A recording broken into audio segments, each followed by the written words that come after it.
Today Sunday అయినా కానీ కంప్లైంట్కి వెళ్తున్నాం. ఇది వస్తున్నాడు పాపం. సండే వర్క్ చేయాలంటే మా అనిల్కి మామూలుగా ఇబ్బంది కాదు. ఏ అనిల్ చెప్పవే,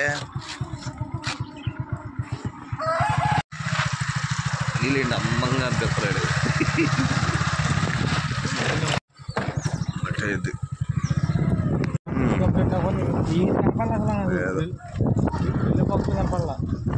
రా బిల్డింగ్ దగ్గరికి కంప్లైంట్ శాంసంగ్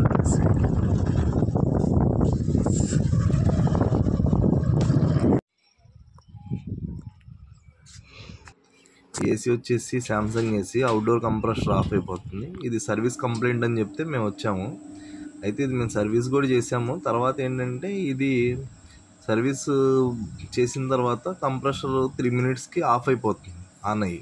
అది కూడా ఫాస్ట్ కూల్లో పెడితేనే ఆన్ అవుతుంది. అది కూడా 3 minutes ఆన్ అయ్యి ఆఫ్ అయిపోతుంది.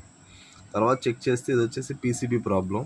ఇప్పుడు ఇది పీసీబీ రీప్లేస్ చేస్తాము. తర్వాత ఇప్పుడు ప్రజెంట్ అయితే మేము ఇది సర్వీస్ ప్రాబ్లం అని అంతా చెక్ చేసాం. అయితే దాంట్లో ఏంటంటే ఫస్ట్ సర్వీస్ ప్రాబ్లమే. ఫుల్ బ్లోయర్కి కానీ ఇది ఆపరేటర్ మొత్తం కాయిల్కి ఫుల్ డస్ట్ పట్టింది. దాన్ని సర్వీస్ చేసిన తర్వాత ఇట్లా వచ్చింది. అట్లా ఇది కొద్దిగా రోప్ సైట్ లాంటిది ఏంటంటే కొద్దిగా రిస్కే. ఎట్లా చేసామంటే చూడండి ఎట్లా చేసాము. ఇప్పుడు మా దగ్గర చేసే కూలింగ్ సొల్యూషన్లో స్టాఫ్ వర్క్ అంటే మాత్రం ఫుల్ జోష్ వచ్చేస్తుంది. అసలు మామూలుగా చేయడు.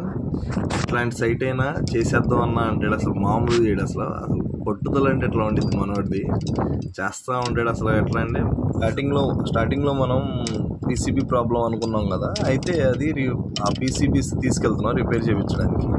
ఆ పీసీబీస్ రీప్లేస్ చేసేటప్పుడు వీడియో పెడతాను. అప్పుడు దాకా మన ఛానల్ సబ్స్క్రైబ్ చేసుకోండి భయ్యా.